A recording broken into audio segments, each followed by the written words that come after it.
Radio Nuevo Mundo presentamos el programa Barco de Papel, un espacio que aborda la literatura desde todas las esquinas del arte. Con ustedes, David Evia y Macarena Castro. Bienvenidas y bienvenidos.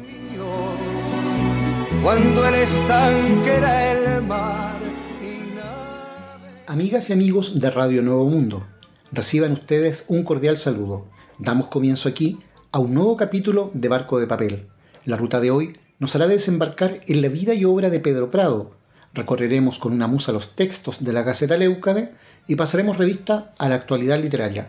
Me acompañan Macarena Castro y Anaís Griot. Hola David. Hola Macarena, hola David.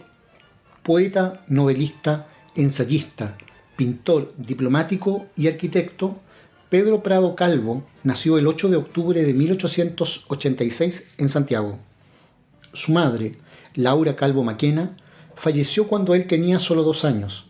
En tanto, de su padre, Absalón Prado, médico y agricultor, heredó el interés por esta última disciplina, desarrollándola y ejerciéndola junto a la arquitectura y la escritura sin título.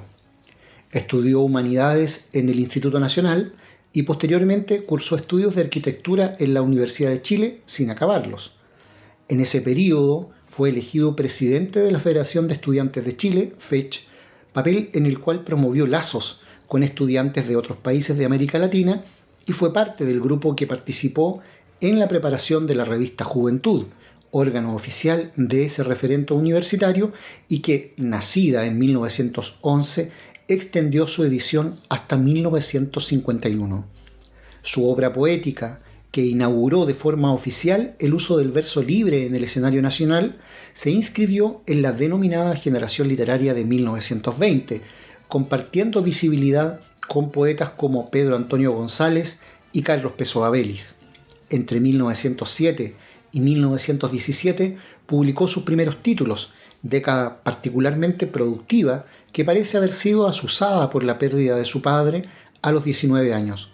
Volcado sin sus progenitores al resto de su vida, se dedicó a recorrer el norte de Chile y el sur de Argentina, casándose con Adriana Jaramillo e instalándose en una casona de calle Mapocho, donde el matrimonio tuvo 9 hijos y convocó numerosas tertulias artísticas y literarias que influyeron de manera significativa en el ámbito cultural capitalino y nacional de comienzos del siglo XX. A pesar de su afasia, condición que lo caracterizó por su tartamudeo y la ocasional incapacidad para darse a entender ante los demás, dedicó su vida al lenguaje escrito, fuera en forma de poesía o de narrativa. 4 años después de haber obtenido la tercera medalla en pintura en el Salón de la Exposición Anual de Santiago, entre 1921 y 1923 fue director del Museo Nacional de Bellas Artes. Fue, además, presidente de la Sociedad de Escritores de Chile, SECH, el año 1943. Recibió premios que destacaron su labor no solamente en literatura, sino también en pintura, disciplina que aprendió siendo discípulo del gran artista plástico Pedro Lira. Su trayectoria intelectual y creadora se vería consagrada en 1949 con la entrega del Premio Nacional de Literatura, galardón que contribuyó sobremanera a establecer su figura como un referente en el canon estético nacional. Los 10 no forman ni una secta, ni una institución, ni una sociedad. Carecen de disposiciones establecidas y no pretenden otra cosa que cultivar el arte con una libertad natural. Con estas palabras, Pedro Prado definió el quehacer de la agrupación multidisciplinaria de los 10, artistas, pintores, arquitectos, escritores, músicos y críticos, que, en rigor, fueron más que 10. Reunidos en la Biblioteca Nacional o en la Casa de Prado, dieron corta vida orgánica a una agrupación que, sin embargo, pervivió en expresiones artísticas y culturales de variado tipo. Su empuje editorial duró solo 1 año, pues se dio por concluido el año siguiente a su fundación, en 1917.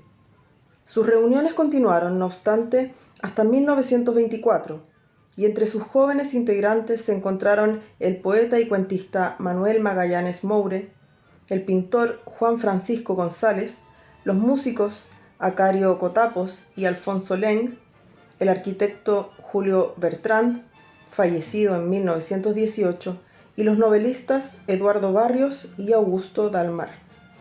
Influidos por las vanguardias europeas y por las consecuencias de la crisis económica de 1914 y la Primera Guerra Mundial, los 10 se plantearon como una asociación de carácter cultural observadora de seres que encarnarían artística o culturalmente la esperanza del mundo. En el discurso inaugural, titulado Somera Iniciación al GELSE, Pedro Prado estableció como valores propios del grupo el compromiso hacia la creatividad, la amistad como refugio contra los embates de la vida y el reconocimiento de que aquella esperanza del mundo se encontraba en otros y no en ellos mismos, los hermanos decimales. Sin ir más lejos, una anécdota señala que este grupo de intelectuales habría incluso redactado su propia propuesta de constitución política de la República, motivados por cuanto los separaba de la atrofiada visión portaliana de un país dirigido por élites mercantiles que resguardaban desde el siglo anterior sus privilegios de clase.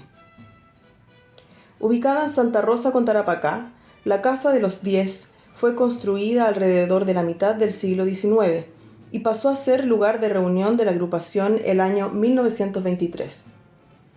Recibió numerosas modificaciones a cargo de Alberto Wright y Julio Ortiz de Zárate, integrantes de los 10, que modelaron o decoraron elementos de su construcción en referencia u homenaje a integrantes originales del grupo.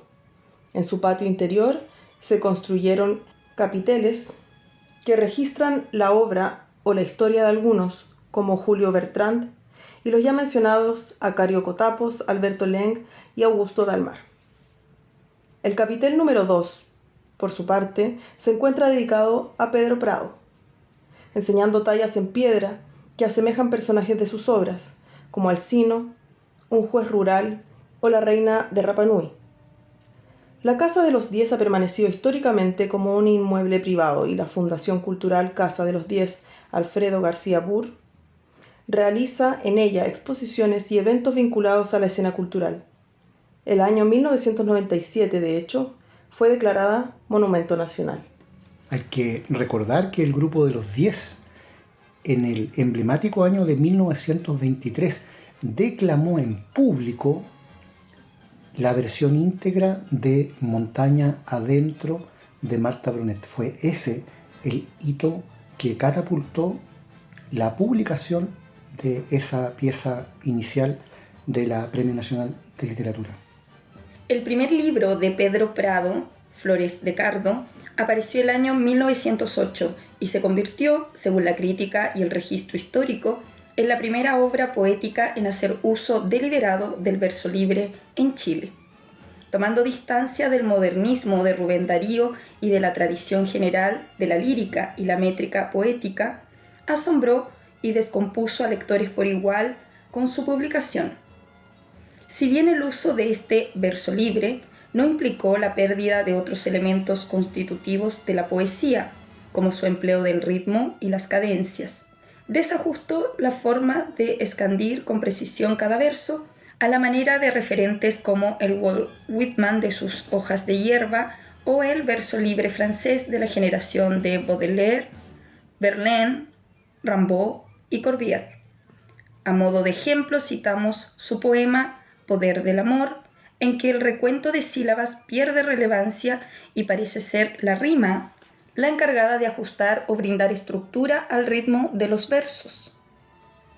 No sé si pienso en algo bien en nada, en puntillas se van las horas calladas. Duerme mi voluntad y duerme mi conciencia, y libran a mis manos de toda extraña influencia. Y mis manos se mueven como seres vivos, seres que parecen ajenos a mí mismo. Yo las miro hacer y luego no las veo, que de nada me sirven los ojos que llevo. Heme vuelto en mí, ante la vista tengo, diseño de la amada por mis manos hecho. Oh poder del amor, aun cuando no pienso, vive entre mis manos su recuerdo. Los poemas de esta publicación comparten una atmósfera que puede ser considerada intimista o introspectiva, alejada de temáticas más vanguardistas y que conserva raíces criollistas expresadas en la observación naturalista y el paisaje provinciano o campesino. Pienso, y nadie sabe lo que pienso. Hablo, y no ven a más de las palabras el sitio do ha salido de mi pecho. ¿Loco acaso veces hay que todo el universo, porque a partir de mí y en derredor tan solo veo, créome en el centro, y vienes tú a rodearme por completo, tú, el impenetrable, inmenso, dolor, aislamiento.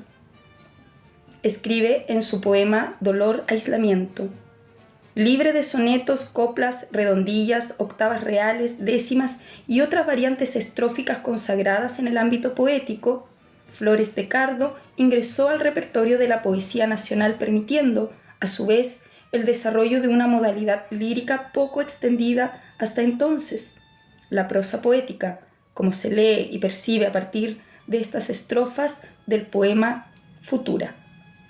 Camino de peligros recorrido, hace reír cuando lleguemos a vislumbrar por fin el otro extremo.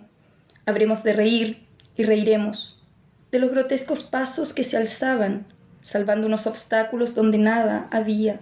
Reiremos de los ojos que creían llevarnos muy derechos y a cruzar donde mismo nos volvían. ¿Cuánto camino nos diremos inútilmente y reiremos? Quiero alegrar este vacío pensando en la luz de aquel destino. Quiero sonreír desde un comienzo a los días en que todos reiremos. Hay que hacer notar un par de aspectos de contexto en la escritura de Pedro Prado, porque por una parte tenemos el castellano antiguo, es decir, las conjunciones que nosotros escribimos con Y en los textos de época todavía aparecen con I latina, o los textos donde nosotros usamos una X aún se escribían con S seguida de C. Pero por otra parte, que es más relevante, que es lo que aquí se ha señalado, es justamente el hecho de que él está abandonando el uso sistemático de la métrica, lo cual no significa que Pedro Prado ignore la métrica. Ha tomado una decisión. Él sabe escribir el verso metrado y da prueba de ello incluso deslizándolo en la prosa, algo bastante desconocido en Chile, pero que existe. Y aquí da rienda suelta a lo que se llama versículo o verso libre. Toda una rareza y en general, sobre todo, un escándalo en esos tiempos. Hay que pensar, por ejemplo, en esos grandes primeros intentos de Gabriela Mistral por visibilizar una obra que está escrita o busca estar escrita en verso alejandrino, seguir la pauta de Rubén Darío, que efectivamente pesa muchísimo en la literatura universal en ese tiempo, y aparece de pronto este muchacho con esta otra forma que finalmente se impuso en la segunda mitad del siglo XX. Vamos a la música, en Barco de Papel.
Radio Nuevo Mundo escuchas Barco de Papel, con David Evia y Macarena Castro. Habiendo ensayado en torno al potencial expresivo de una poesía formulada y presentada en prosa, el año 1912 Pedro Prado publica La Casa Abandonada. Posteriormente, y de forma casi paralela a la fundación del grupo Los 10, ven la luz en 1915 nuevos volúmenes de poesía en prosa, ensayos breves o parábolas, Los 10, El Claustro y La Barca.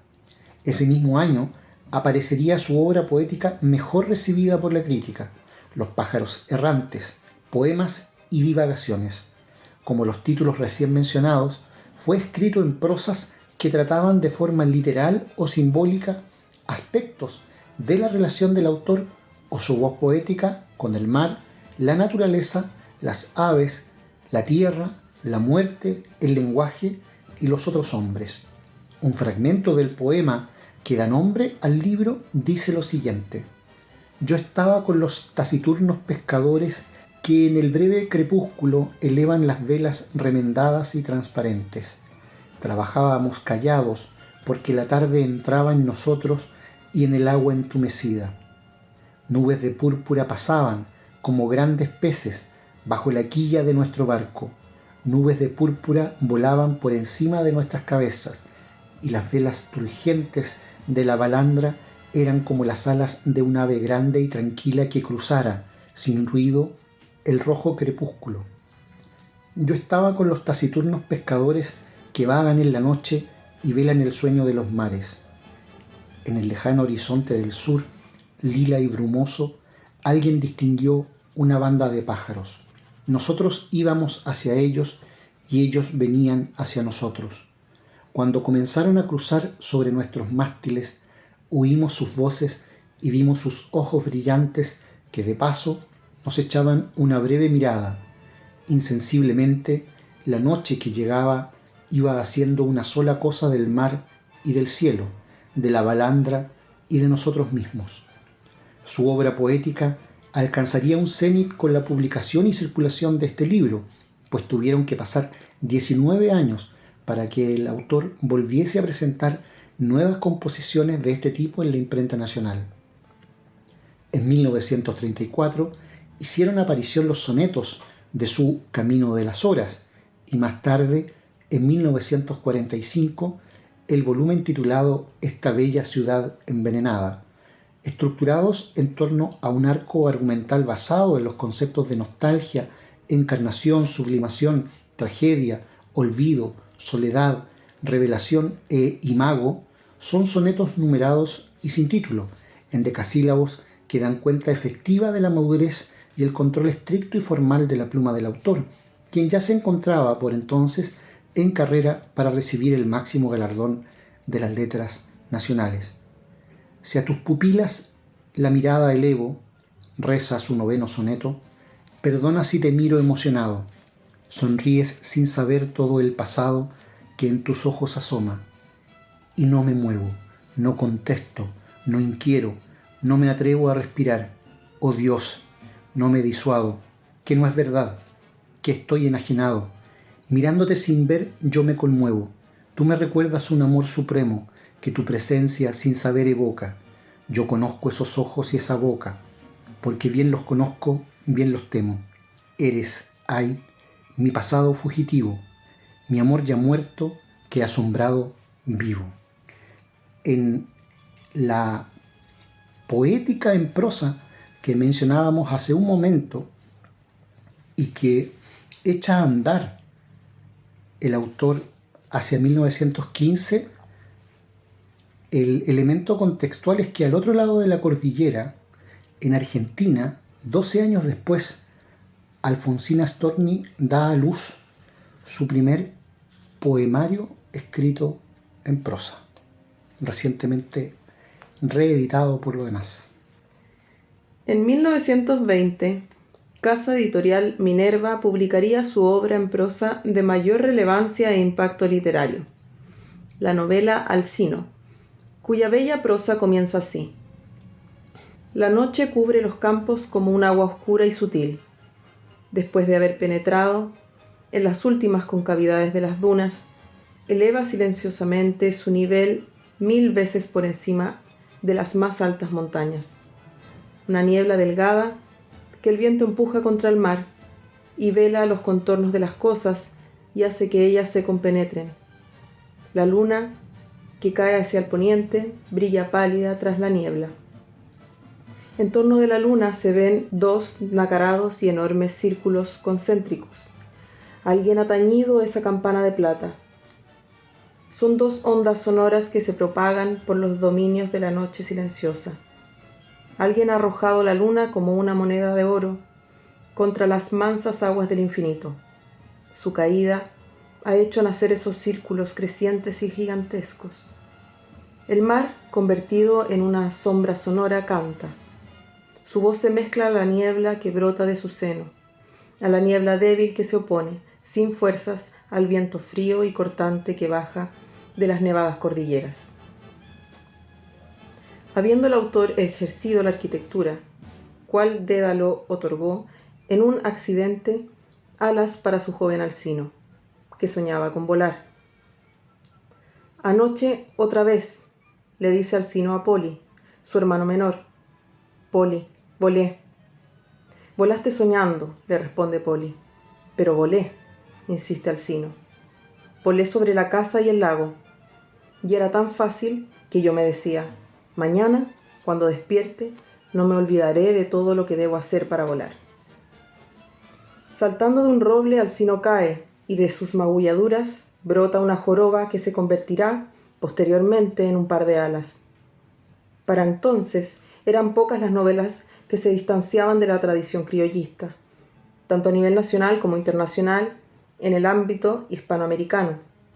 Alcino vino a ser punta de lanza, como lo fuera en su momento Flores de Cardo, para la poesía en verso libre y la prosa poética, en una escena literaria poco acostumbrada a la introducción de elementos de fantasía y ensoñación en sus temas. Escapando de ataques y burlas, Alcino finalmente alzó vuelo, enfrentándose eventualmente a un mundo hostil, que castigó de distintas maneras su diferencia. La naturaleza como elemento permanente en la obra literaria del autor parece ser la única capaz de brindar consuelo y sanación al protagonista, que ve morir a su abuela y a su primer amor. Cegado por el veneno de una enamorada no correspondida, decide encumbrarse cuanto más alto pueda y cae como Ícaro, envuelto en llamas que terminan consumiéndolo. Era en el mes de mayo, mes de estrellas fugaces. Confundido entre las que cayeron esa noche, nadie fuera capaz de distinguirlo. En cierto sentido, Alcino cayó 2 veces. La primera se estrelló contra la tierra, la segunda ya no. Su historia finaliza así. Una legua antes de llegar a la tierra, de Alcino no quedaba sino ceniza impalpable. Falta de peso para seguir cayendo, como un jirón de niebla, flotó sin rumbo hasta la madrugada. Las brisas del amanecer se encargaron de dispersarlas. Cayeron al fin, sí, pero el soplo más sutil las volvía a elevar, deshechas hasta lo más imponderable, hace ya largo tiempo que han quedado para siempre fundidas en el aire invisible y vagabundo. Entre 1920 y 1921, Alfonso Leng, perteneciente al Grupo de los 10, compuso un poema sinfónico basado en Alcino, titulado La muerte de Alcino. Décadas más tarde, en 1982, el cineasta Miguel Litín estrenaría su propia versión de la obra, Alcino y el Cóndor, una interpretación contemporánea que sitúa al héroe en medio de la revolución sandinista en Nicaragua. La cinta fue nominada a los premios Oscar de la Academia el año 1982 en la categoría de Mejor Película Extranjera, por la propia nación nicaragüense. Pedro Prado incursionó nuevamente en la novela con Un juez rural, el año 1924. Si Alcino había sido 4 años antes alegoría y expresión de lo sobrenatural y lo místico en una historia criolla, pero a la vez mitológica, Un juez rural vino a ser una propuesta más concreta, costumbrista y descriptiva, del ejercicio de la ley en un personaje carente de atributos fantásticos. Si Alcino, en definitiva, pudo haber sido considerada la novela de un poeta, Un juez rural vino a ser la novela de un escritor en control de sus recursos, incluidos el humor y la sátira. El año 1925 publicó su poema dramático Androar, seudónimo con el que publicó poemas, aforismos y ensayos breves en La Nación, en Chile, y en Claridad, en Uruguay.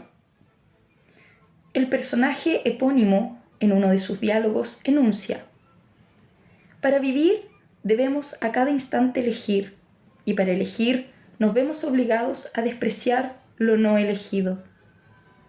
Y más tarde, solo, siempre el camino que despreciamos por desconocido se nos figura mejor que el que llevamos.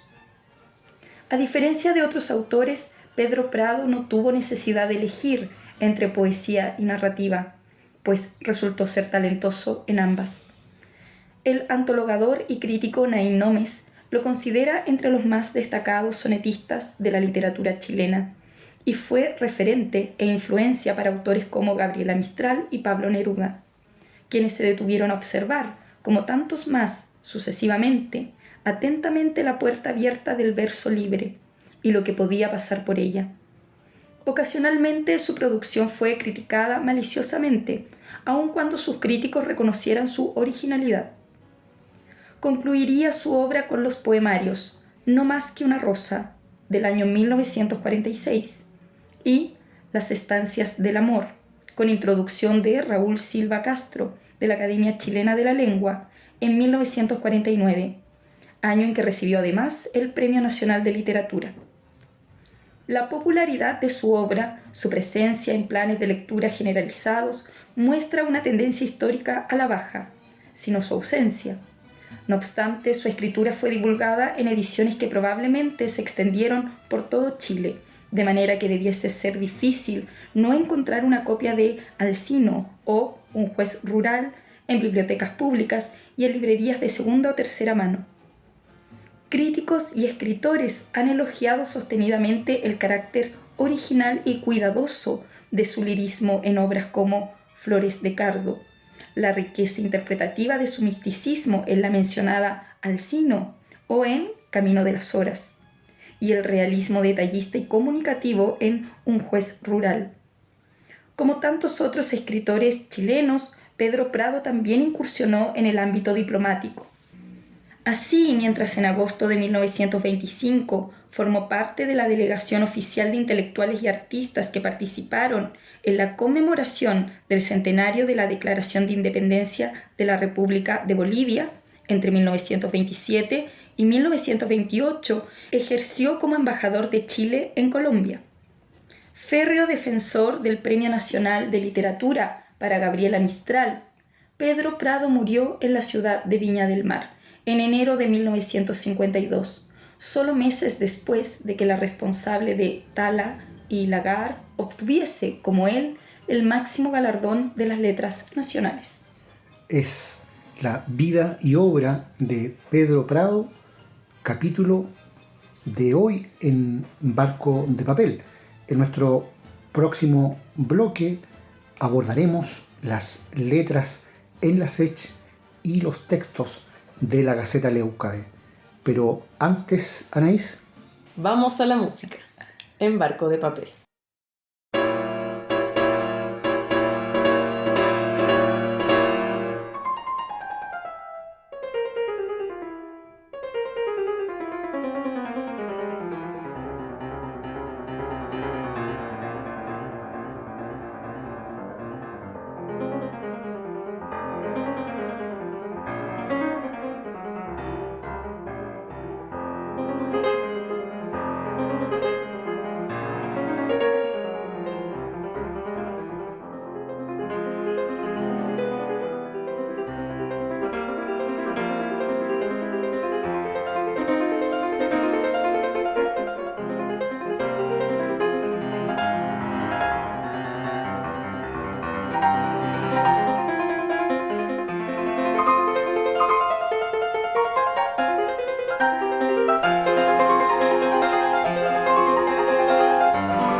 En Radio Nuevo Mundo escuchas Barco de Papel, con David Evia y Macarena Castro.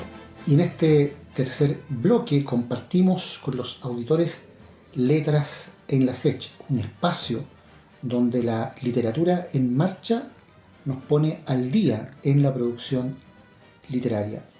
En este caso, para hablar de la obra de Sandriuska Teremin. Sandriuska Teremin, escritora y compositora de piezas musicales como Una mujer, de 2019, de Gabriela Mistral, y Padre Nuestro, de 2019, de Winnet de Roca. De su puño y letra procede también el ensayo Los sonidos del éter, del 2020. Su obra ha sido incluida en diversas antologías, entre las cuales destaca La flor en que amaneces, de 2020. En 2022 publica La danza de las esferas, versos de armónica sonoridad que van blandiendo ideas enlazadas, como los agudos collages de la autora que pueblan las mismas páginas. Escuchemos entonces los poemas de Sandriuska Teremin en su propia voz. Hola, buenas tardes a todas y a todos los auditores, a Macarena Castro y David Evia, conductores de este hermoso programa El Barco de Papel. Voy a declamar el poema Entre cardenales y lirios.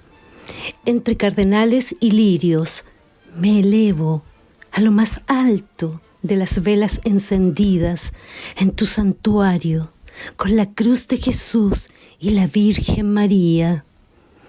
Entre cardenales y lirios, la escultura de San Sebastián, la estampita de Santa Gemita. Entre cardenales y lirios, sublime, te sueño, abuela. Este poema se llama Ondas. Ondas electromagnéticas, hechizo invisible que brota desbordante entre oscilaciones y vibraciones, esencia que se propaga en el tiempo.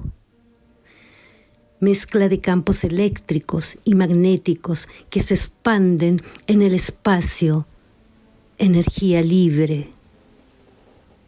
Ondas de Tesla, ondas de radio, ondas de luz ultrarrojas, ondas de luz ultravioletas, ondas de rayos X, ondas electromagnéticas delirantes que se incendian a 300.000 kilómetros por segundo en el vacío. Y el siguiente poema se llama Átomo. Átomo, pequeña partícula que germina desbordando ríos, mares, torrentes de sangre, el universo entero. Átomo que siembra savia, fulgor. De pronto, el hombre lo toma, lo rompe, lo destruye como lluvia de bombas abrigando la muerte. Este poema se llama Más allá. Más allá, mis manos, alas que vuelan, alas que se alargan, alas que se expanden, destellantes como átomos sobre Nagasaki, un torrente de rocas incendiadas que viajan en transbordadores espaciales más allá de la puerta de Tannhäuser. Este poema se llama Átomo.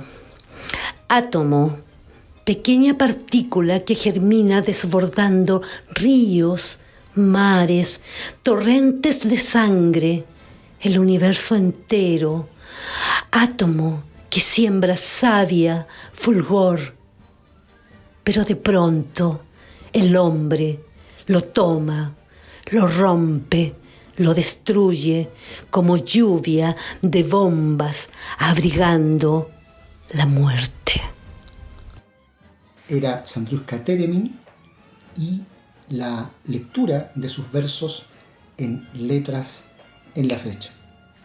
Tengo aquí el último número de la Gaceta Leucade, que en esta ocasión incluye los artículos El culto a los dioses de abajo en la Antígona de Sófocles y Los gestos del tiempo en Homero, que compartíamos en los programas anteriores, y también en la sección Las musas o nada, por cierto, el retrato de Penélope urdiendo esta trama que está justamente detrás de los textos homéricos. En la sección de plástica, Mikhail Brivel con La princesa cisne de 1900, y en la sección de puño y letra, Sigmund Freud, personajes psicopáticos en el escenario, contenido en sus obras completas en el volumen séptimo, fechado en 1905, y que compartiremos ahora contigo, Macarena. Personajes psicopáticos en el escenario. Si el fin del drama consiste en provocar terror y piedad, en producir una purificación, purga de los afectos, como se supone desde Aristóteles, ese mismo propósito puede describirse con algo más de detalle diciendo que se trata de abrir fuentes de placer o de goce en nuestra vida afectiva. A este fin cabe mencionar en primera línea, no cabe duda, el desahogo de los afectos del espectador. Y el goce que de ahí resulta responde, por una parte, al alivio que proporciona una amplia descarga, y por la otra, acaso, a la coexcitación sexual que, según cabe suponer, se obtiene como ganancia colateral, a raíz de todo desarrollo afectivo, y brinda al hombre el sentimiento, que tanto anhela tener, de una tensión creciente que eleva su nivel psíquico.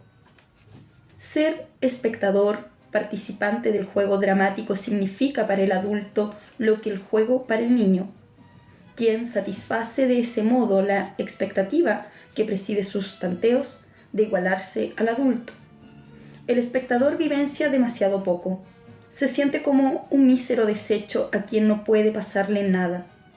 A tiempo ahogó su orgullo, que situaba su yo en el centro de la fábrica del universo, mejor dicho, se vio obligado a desplazarlo. Querría sentir, obrar y crearlo todo a su albedrío, en suma, ser un héroe.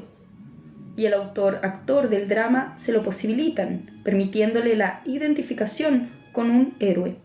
Y al hacerlo le ahorran también algo que el espectador sabe.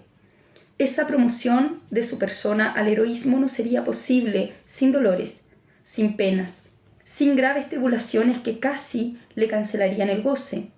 Bien sabe que solo posee una vida, que podría perder en uno de esos combates contra la adversidad. Por eso la premisa de su goce es la ilusión, o sea, el penar es amortiguado por la certeza de que en primer lugar es otro el que ahí, en la escena, actúa y pena. Y en segundo lugar, se trata solo de un juego teatral que no puede hacer peligrar su seguridad personal. En tales circunstancias puede gozarse como grande, entregarse sin temor a emociones sofocadas, como lo son sus ansias de libertad en lo religioso, lo político, lo social y lo sexual, y desahogarse en todas direcciones dentro de cada una de las grandiosas escenas de esa vida que ahí se figura. Pero estas son condiciones del goce comunes a múltiples formas de la creación literaria. La poesía lírica contribuye sobre todo a desahogar una sensibilidad intensa y varia, como también lo hace la danza. La épica está destinada principalmente a posibilitar el goce de la gran personalidad heroica en su triunfo, mientras que el drama desciende hasta lo hondo de las posibilidades afectivas, plasma para el goce de los propios presagios de desdichas y por eso muestra al héroe derrotado en su lucha, con una complacencia casi masoquista. Podría caracterizarse sin más al drama por esta relación con el penar y la desdicha, sea que, como en la comedia, despierte solo la inquietud y después la calme, o que, como en la tragedia, concrete el penar mismo. El hecho de que el drama naciese de ritos sacrificiales, en el culto de los dioses, no puede dejar de tener alguna relación con este sentido suyo. Apacigua, de algún modo, la incipiente revuelta contra el orden divino del mundo que ha instaurado el sufrimiento. Los héroes son, sobre todo, rebeldes sublevados contra Dios o contra alguna divinidad, y el sentimiento de la propia miseria que asalta al más débil frente a la potencia divina está destinado a experimentarse con placer, tanto por vía de una satisfacción masoquista, cuanto por el goce directo de una personalidad cuya grandeza es, empero, destacada. He ahí, pues, el prometeísmo de los seres humanos, pero un prometeísmo empequeñecido, dispuesto a dejarse calmar temporariamente por una satisfacción momentánea.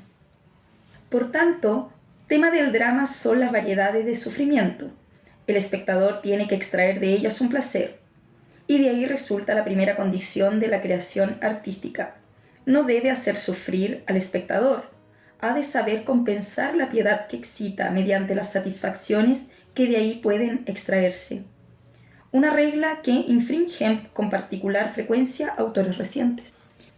Pero este sufrir se restringe muy pronto a lo anímico, pues en cuanto a sufrir físicamente, no lo quiere quien sabe cuán rápido la sensibilidad corporal así alterada pone fin a todo goce del alma. Quien está enfermo tiene un solo deseo: sanar, abandonar su estado, que vengan el médico y el medicamento para hacer cesar la inhibición del juego de la fantasía, que nos ha malcriado al punto de hacernos extraer un goce de nuestro propio sufrimiento.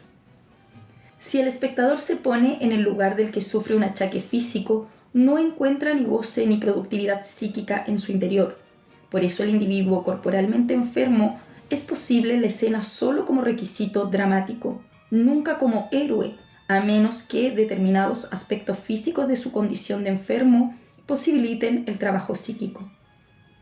Pero los seres humanos conocen las penas del alma esencialmente en conexión con las circunstancias que las provocan.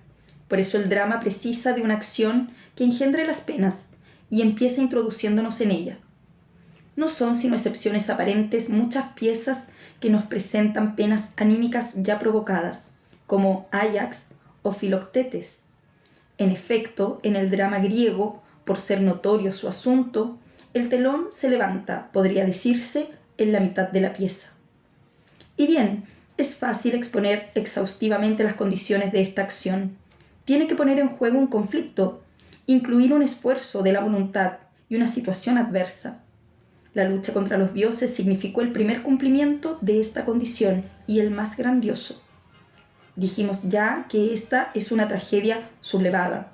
Autor y espectadores toman partido por los rebeldes, pero después, a medida que se descreía de los dioses, ganaba en importancia el orden humano, al que una penetración creciente hacía más y más responsable del sufrimiento.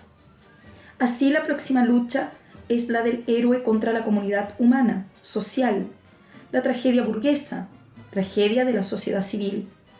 Otro cumplimiento de la condición mencionada es la lucha entre seres humanos, la tragedia de caracteres, que posee todas las excitaciones del Agón y se juega con ventaja entre personalidades sobresalientes, no restringidas por las instituciones humanas.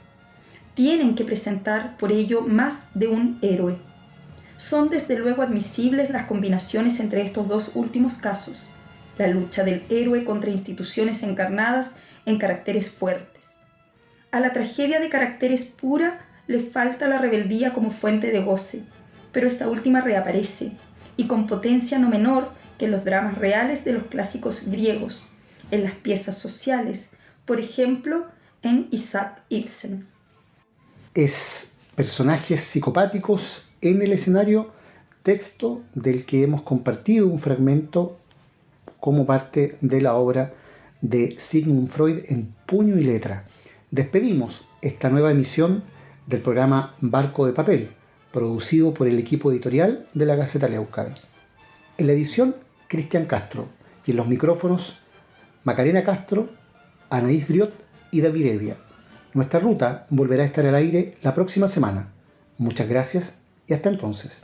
Hasta pronto. Adiós.